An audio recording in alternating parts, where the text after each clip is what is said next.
नमस्कार दोस्तों, स्वागत करता हूं आपका अपने YouTube चैनल पर। पिछले वीडियो में हमने अवतल दर्पण और उत्तल दर्पण के उपयोग के बारे में पढ़ा था।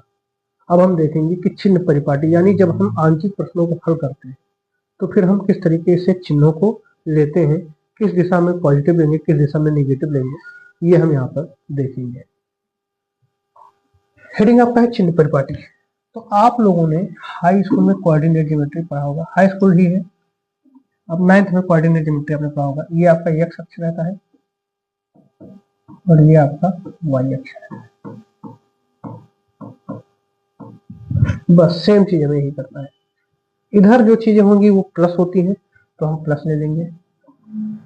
इस लाइन के इधर जो बाएं होती है वो माइनस होती है, हम माइनस ले लेंगे। इसी को मैं दर्पण कह देता हूँ। जो y अक्ष है इसी को मैं क्या कह दूंगा, दर्पण कह दूंगा। ये दिख रहा है दर्पण, ठीक है। मैं जब दर्पण की बात करूंगा तो वो इसी अक्ष पर हम रखेंगे, चाहे वो उत्तल दर्पण हो, चाहे अवतल दर्पण हो, चाहे लेंस हो, कुछ भी होगा हम यहीं पर रखेंगे। उसके बाएं तरफ जो भी चीजें लेंगे हम माइनस लेंगे, दाहिनी तरफ जो भी चीजें लेंगे वो हम प्लस लेंगे, ठीक है। इतना आपको ध्यान रखना है। ऊपर जो भी चीजें लेंगे वो हम प्लस लेंगे, नीचे जो भी चीजें हम लेंगे वो माइनस लेंगे। किरण हमेशा बाई तरफ से ही डाली जाएगी। अगर ये दर्पण है तो किरण हमेशा किधर से डाली जाएगी, बाई तरफ से डाली जाएगी।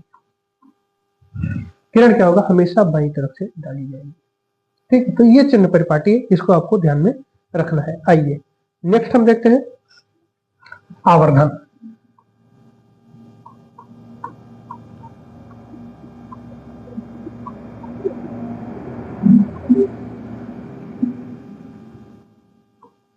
मैग्निफिकेशन,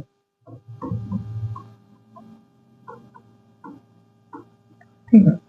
इसका फार्मूला में डराइव नहीं करना है। जैसे एग्जाम्पल के तौर पर अगर मान लो कोई वस्तु है 10 सेंटीमीटर की वस्तु है, वस्तु क्या है 10 सेंटीमीटर की है। मान लीजिए जैसे ये हमने पेन लिया, ये अगर 10 सेंटीमीटर का है, जब मैं इसे दर्पण में देखता हूं तो इसका जो प्रतिबिंब बनता है, प्रतिबिंब जो बनता है वो मान लो 30 सेंटीमीटर का है। तब हमारे मन में यह प्रश्न आएगा कि ये वस्तु का कितना गुना है। तो ये हम कैसे निकालते हैं, किसी चीज का अगर हमें गुना निकालना है तो हम कैसे निकालेंगे, 30/10 करेंगे। 30/10 को अगर मैं चाहूं तो इनके अनुसार लिख सकता हूं, वस्तु की ऊंचाई को या वस्तु की ऊंचाई को हम ओ से लिख दें और प्रतिबिंब को हम, वस्तु को हम ओ से डिनोट कर दें, प्रतिबिंब को हम आई से अगर लिखें तो क्या हो जाएगा, I/O। 10 से 10 कैंसिल, यानी 3 गुना आ गया, यानी 3 बराबर I/O हम लिख सकते हैं कि नहीं। जैसे हमने I/O लिखा, I/O की जगह पर 30/10 हमने कर दिया तो 3 आ गया। तो ये दिखाता है कि अगर इसे हम थोड़ा सा और सॉल्व करके दिखाएं तो देखिए कैसे गुणा हो जाएगा। तो I बराबर 3O हो गया। तो हम इसे इस तरीके से पढ़ सकते हैं कि जो वस्तु है उसको अगर हम 3 गुना कर दें तब जाकर इमेज के बराबर होगा। यानी इमेज जो है वो वस्तु का 3 गुना है, यानी आवर्धित कितना है, 3 गुना। जैसे हम माइक्रोस्कोप में आपने छोटी छोटी चीजों को बड़ा करके आपने देखा तो वो क्या करता है, वो उसको कई गुना बढ़ा देता है, ठीक है। ये उसकी कैपेसिटी होता है कि कितने गुना बढ़ा देता है। तो वहां पर क्या होता है कि छोटी चीजों को बड़ा करके दिखाता है। वस्तु तो छोटा है लेकिन उसका प्रतिबिंब बड़ा बनाता है, लेकिन कितने गुना बड़ा बनाता है तो वो हम इस फार्मूले से निकालते हैं। तो यम बराबर जो यहां से आवर्धन का फार्मूला आपको निकल कर आता है वो आपका होता है m बराबर I/O। m बराबर क्या होता है, I/O, ठीक है।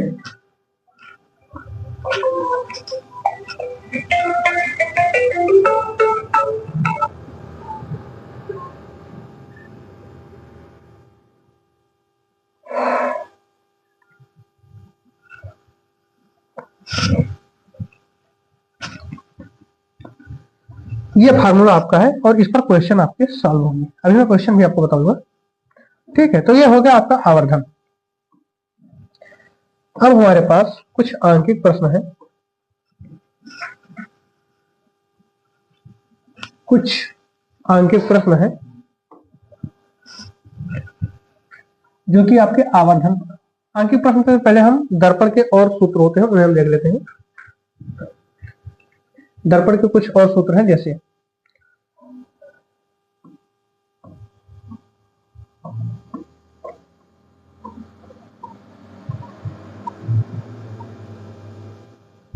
अब जब हम आंकिक प्रश्न हल करेंगे तो हमारे पास एक सूत्र आएगा दर्पण का, इसका निगमन आपके सिलेबस में नहीं है तो आपको इसका निगमन नहीं करना है। वो ये है 1/f equal to 1/b plus 1/u, जहां पर f क्या है, फोकस दूरी। कैसे रखेंगे और किन चिन्हों के साथ रखेंगे ये हम आपको आगे बताएंगे। b क्या है, प्रतिबिंब की दर्पण से दूरी, प्रतिबिंब की दर्पण से दूरी। बहुत ही बेसिक तरीके से मैं आपको बता रहा हूं। u क्या है, वस्तु की दर्पण से दूरी।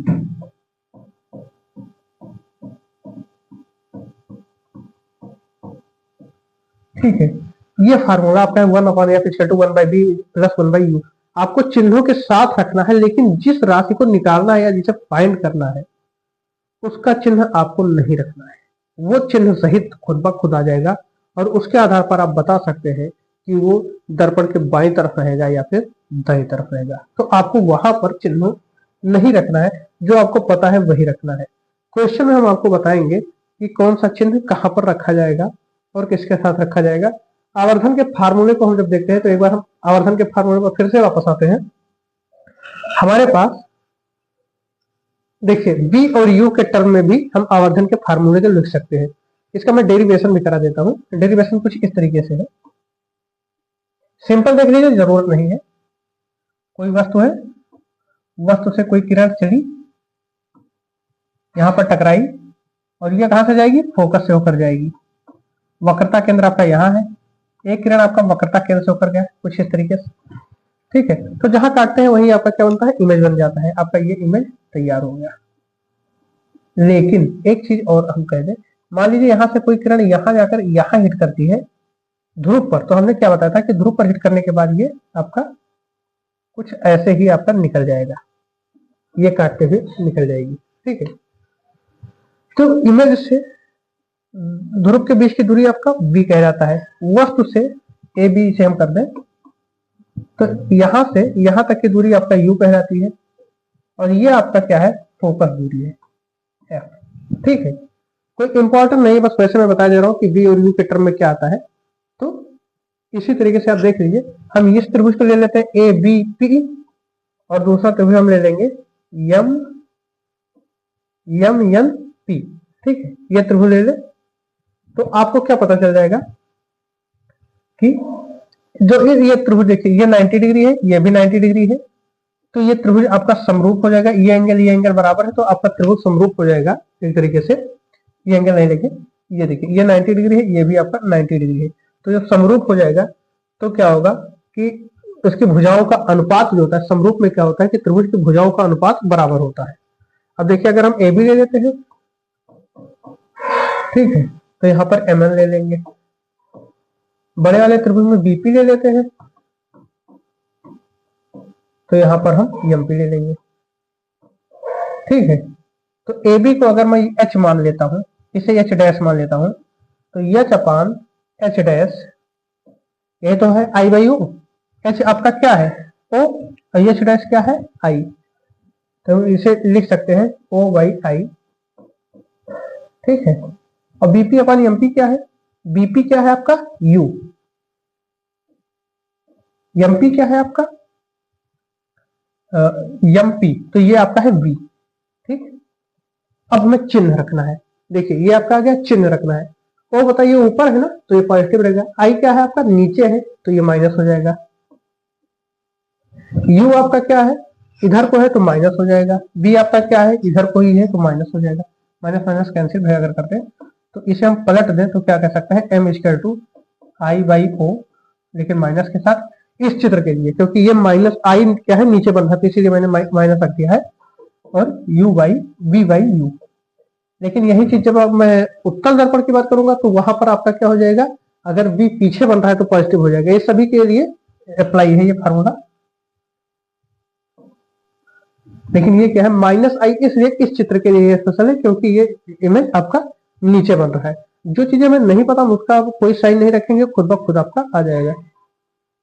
ठीक है, आइए हम कुछ आंकिक प्रश्नों को देखते हैं।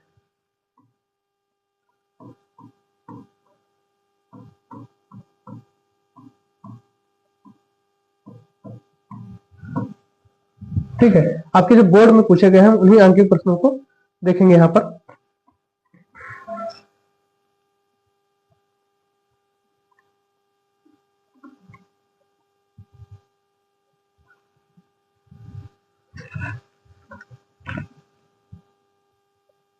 ये आपका क्वेश्चन है, एक अवतल दर्पण के मुख्य अक्ष पर ध्रुव से 36 सेंटीमीटर की दूरी पर स्थित वस्तु का प्रतिबिंब वस्तु के ऊपर बनता है। वस्तु की फोकस दूरी ज्ञात तथा आवर्धन ज्ञात करो। अगर आपको ध्यान होगा तो आंसर सीधा सीधा आपको मिल जाएगा। क्या कि जब भी अवतल दर्पण में वस्तु का प्रतिबिंब वस्तु के ऊपर ही बनता है या नीचे बनता है, तो ये किस कंडीशन में संभव है? अवतल दर्पण में जब वो वक्रता केंद्र पर रखा हो। ठीक है, वक्रता केंद्र पर रखा हो तो वो उसी के बराबर जितना ऊपर रहेगा उसका इमेज भी उतने ही हाइट का बनेगा। तो इस प्रकार हम देखते हैं कि जो हाइट वस्तु की है वही हाइट इमेज की होगी। तो जब बराबर हाइट की है तो आवर्धन तो एक हो जाएगा, सीधी सी बात है, आवर्धन एक हो जाएगा। और दूसरी चीज ये है कि जहां वस्तु रखी है अगर उसी के ठीक नीचे बन रहा है, इसका मतलब वक्रता केंद्र पर रखा है। और यहाँ पर हमें क्या दे रहा है कि अवतल दर्पण के मुख्य अक्ष पर ध्रुव से 36 सेंटीमीटर की दूरी पर स्थित वस्तु का प्रतिबिंब, यानी 36 सेंटीमीटर की दूरी पर कोई वस्तु है उसी के नीचे प्रतिबिंब बन रहा है। इसका मतलब वो वक्रता केंद्र पर प्रतिबिंब बन रहा है। और जब वक्रता केंद्र पर प्रतिबिंब बन रहा है तो इसका मतलब क्या हुआ, वक्रता त्रिज्या कितना होगा, 36 सेंटीमीटर। और वक्रता त्रिज्या अगर 36 है तो फोकस दूरी उसकी आधी हो जाती है, यानी 18 सेंटीमीटर। चिन्ह क्या होगा, तो चूंकि अवतल दर्पण है तो फोकस दूरी आपका बाय साइड ही रहेगा तो माइनस होगा। यह हो गया मौखिक तरीका, आपका सेंस मतलब इस्तेमाल करना है यहाँ पर, और कॉमन सेंस से क्वेश्चन लग जा रहा है। आइए हम आपको दिखा दें कुछ बेहतरीन तरीका, इसके बाद हम क्वेश्चन सॉल्व करते हैं। हमारे पास ये अवतल दर्पण था। अब मैं अगर कह दूं कि ये लेकर आऊं और ठीक इसी के ऊपर रख देता हूं, ठीक है, हल्का सा ये आपका ऊपर हो गया, तो जितनी हाइट ये है उतनी ही हाइट ये हो गया। तो इसका मतलब सीधा सीधा क्या है कि ये वक्रता केंद्र पर रखा है, और वक्रता केंद्र क्या होता है, फोकस का दोगुना होता है। तो कह रहा है कि यहां से यहां तक की दूरी 36 सेंटीमीटर है। तो ये बताओ फोकस दूरी कितनी होगी, तो वक्रता त्रिज्या 36 है तो फोकस दूरी इसकी आधी होती है, तो 18 हो जाएगा। पहली चीज कह रहा है आवर्धन बताओ, तो आवर्धन जितना ये है उतना ये है, तो कितने गुना बड़ा करके दिखा है, तो कोई बड़ा किया ही नहीं है। जितना हाइट वस्तु की है उतनी ही हाइट आपकी इमेज की है, तो बड़ा किया नहीं है, तो इसका मतलब क्या हुआ, आवर्धन 1 हो गया। आइए अब हम इसे सॉल्व करके देखते हैं। इसे हम सॉल्व करके देखते हैं कि होता कैसे है। चलो, मान लिया हमारे पास एक अवतल दर्पण है। अवतल दर्पण की खासियत यह होती है कि उसका बाहरी पृष्ठ क्या होता है, कलई किया होता है। एक मुख्य अक्ष होता है, मुख्य अक्ष पर जहां दर्पण को काटता है उसे हम ध्रुव कहते हैं। यहां से कह रहा है कि 36 सेंटीमीटर की दूरी पर, चलो 36 सेंटीमीटर मान लिया यहां पर है, ठीक है, यहां पर एक वस्तु रहता है। फिर कह रहा है कि इसका जो प्रतिबिंब बनता है वो नीचे ही बनता है और इसके बराबर बनता है। जितना ये है यानी ये जितना O है उतना ही I है, ठीक। सॉरी, पहला चीज अगर हम देखें कि आवर्धन ज्ञात करना है, आवर्धन कैसे ज्ञात होगा, m = I/O होता है। तो हम जानते हैं कि यहाँ तो I बराबर O दिया है कि जितना वस्तु है उतनी ही हाइट का इमेज बन रहा है। तो हम रख देंगे I की जगह पर I रख दे या O की जगह पर I रख दे, दोनों जब बराबर है तो कटकर आपका 1 आ गया, आवर्धन आपका 1 हो गया। चलो, आवर्धन वैसे निकला है, हमने आपको वैसे भी बताया था कि दोनों बराबर ही हो गए तो आवर्धन 1 हो गया, यानी कि 1 ही गुना है, कोई बड़ा है ही नहीं। दूसरी चीज हमसे पूछा फोकस दूरी कितनी होगी, तो अब यहां समझिएगा F बराबर दिया है कुछ नहीं, हमें फाइंड करना है। फार्मूले से कैसे लगाएंगे वो मैं बता रहा हूं। V बराबर दिया है आपका 36 सेंटीमीटर। V क्या होता है, वस्तु से दर्पण से वस्तु की दूरी, दर्पण से इमेज की दूरी आपका V होता है, दर्पण से इमेज की दूरी आपका V होता है। तो बी वही है जो कह रहा है कि वस्तु वहीं पर रखा है जहां पर प्रतिबिंब बन रहा है। तो चाहे कहते कि वस्तु 36 सेंटीमीटर पर रखा है तो आपका इमेज भी 36 सेंटीमीटर पर है, तो बी भी आपका 36 सेंटीमीटर है। ये मतलब पॉजिटिव होगा या निगेटिव होगा? तो माइनस होगा, क्योंकि इधर आपका जो एक्स वाई अक्ष बताए थे इसे, उसके बाई साइड में है, तो दर्पण के बाई साइड में जो भी चीजें होंगी वो माइनस होगी। यू कितना दिया है? तो यू भी दिया है 36 सेंटीमीटर। ये आपका क्या होगा? ये भी आपका माइनस होगा, क्योंकि यू भी आपका इधर ही है। एफ निकालना है, हम सीधा सीधा फार्मूला लगा देते हैं, 1/f equal to 1/b plus 1/u। ये फार्मूला हमें लगाना है। अगर मैं ये फार्मूला लगाता हूं तो 1/f इक्वल टू क्या हो जाएगा? 1/-36 माइनस 1/36। इसे मैं सॉल्व करता हूं तो 1/f इक्वल टू आ जाएगा माइनस, हर समान है तो 36 ही हो जाएगा, ऊपर क्या हो जाएगा? -1 ठीक है। क्या देखो, तो 1/f इक्वल टू क्या आ गया आपका? -2/36। तो 2 एकम 2, 2 अट्ठाईम 36, ठीक है। यह 1/f इक्वल टू क्या आ गया? 18 -1/18, या f इक्वल टू क्या आ गया आपका? -18 सेंटीमीटर। पलट देंगे तो -18 सेंटीमीटर। माइनस क्या दिखाता है? माइनस ये दिखाता है कि आपका दर्पण से बाई तरफ ये चीजें, तो ये आपका देखिए ये पूरा 36 है, तो फोकस क्या होता है? वक्रता त्रिज्या की आधा होती है। और हमने आपको बताया कि ये वक्रता त्रिज्या परिबंध है। अगर वक्रता त्रिज्या आपको नहीं पता है तो छोड़ दीजिए। 36 है, 36 आपका वस्तु की दूरी थी, 18 पर आपका क्या है? फोकस दूरी है 18 सेंटीमीटर। यही हमसे पूछा था कि कितना होगा, तो ये 18 सेंटीमीटर होगा। माइनस क्या दिखाता है? माइनस ये दिखाता है कि दर्पण से बाई तरफ चीजें हैं, ठीक है। तो ये आपका क्वेश्चन था। नोट करना चाहे नोट कर लें, या फिर आपको टेलीग्राम पर ये मिल जाएगा। चलिए अगले क्वेश्चन की ओर हम बढ़ते हैं।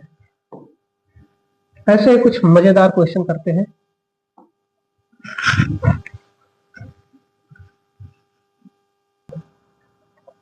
देखिए क्वेश्चन आपका क्या है? एक अवतल दर्पण की वक्रता त्रिज्या 20 सेंटीमीटर है। पहले मैं इमेज बनाकर समझा दूं आपको, फिर उसके बाद मैं इसे सॉल्व करता हूं। ये आपका अवतल दर्पण है, ये आपका क्या है? मुख्य अक्ष है।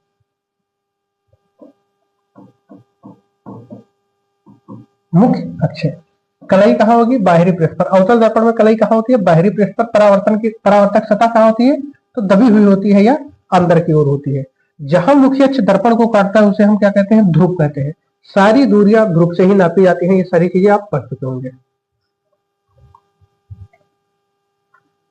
देखिए कह रहे हैं कि अवतल दर्पण की वक्रता त्रिज्या क्या होती है? तो वक्रता त्रिज्या जब हम इसके किसी भी बिंदु पर हम लंब खींचेंगे और वो दो लंब आपस में जहां जाकर एक दूसरे को काटेंगे वही वक्रता त्रिज्या होगी, पहली चीज। या दूसरी चीज हम परिभाषा में ये लिख सकते हैं कि गोलीय दर्पण, ये जो आपका गोलीय दर्पण है वह जिस गोले का भाग है उसकी त्रिज्या वक्रता त्रिज्या कहलाएगी।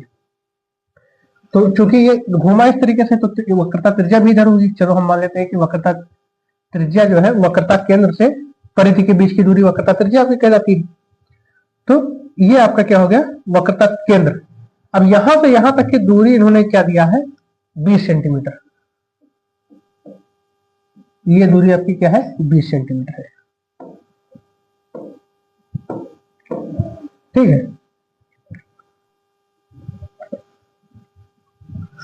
अब कह रहा है कि कोई वस्तु अवतल दर्पण से 15 सेंटीमीटर की दूरी पर रखी है। यहां से 15 सेंटीमीटर की दूरी पर एक कोई वस्तु रखी है। यहां पर यह दूरी कितनी है? 15 सेंटीमीटर, ठीक है। अब कह रहा है कि तो प्रतिबिंब की दूरी ज्ञात कीजिए। तो इसका जो प्रतिबिंब बनता है वो कहां पर बनेगा?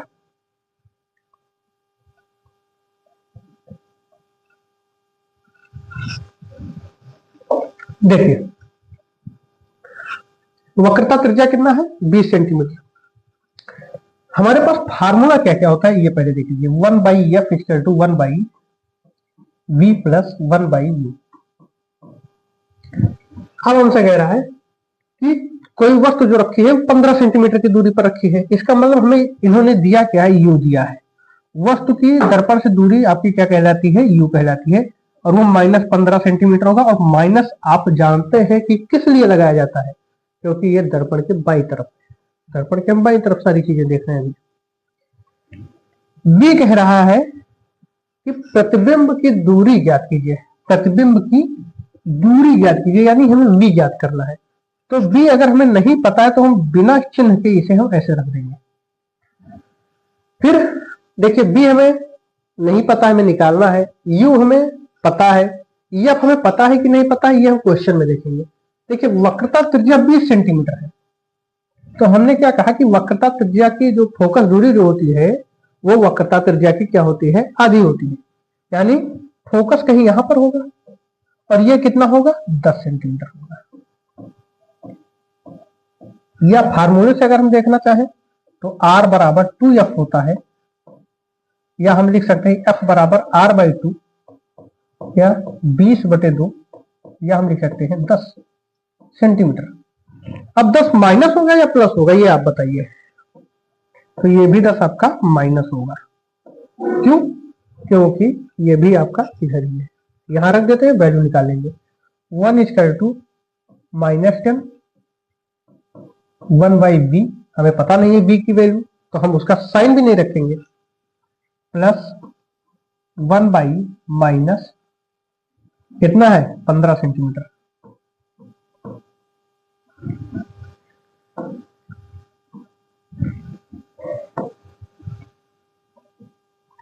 ठीक है, बहुत ही सिंपल है, कुछ कठिन है ही नहीं, बस इधर उधर आपको करना है।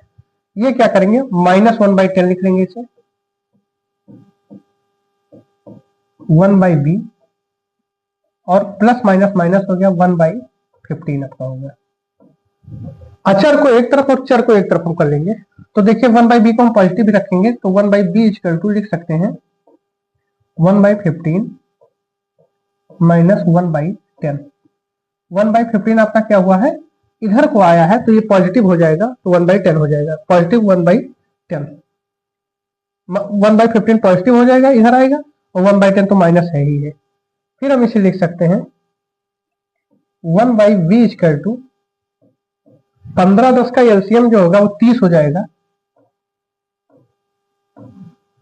और 15 से भाग करेंगे तो 2 आ जाएगा, 10 से भाग करेंगे तो 3 आ जाएगा, 2 - 3, या लिख सकते हैं 1/b = -1/30, या b = लिख सकते हैं -30 सेंटीमीटर।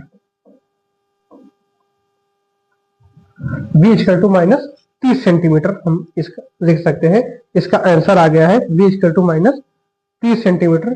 v क्या दिखाता है, वस्तु की दूरी, माइनस क्या दिखाता है, आपका दर्पण के बाई साइड में चीजें हैं, यानी जो प्रतिबिंब बनेगा वो 20 और 10 और जोड़ोगे, कहीं यहां पर जाकर आपका प्रतिबिंब बनेगा, और वो भी कुछ इस तरीके से बनेगा। क्योंकि आपने जब प्रतिबिंब निर्माण की स्थितियां देखी थी उत्तर दर्पण में, तो यही बनता था कि जब वक्रता केंद्र और फोकस के बीच में कोई चीज होती है तो ये वक्रता केंद्र के पीछे बनती है जाता।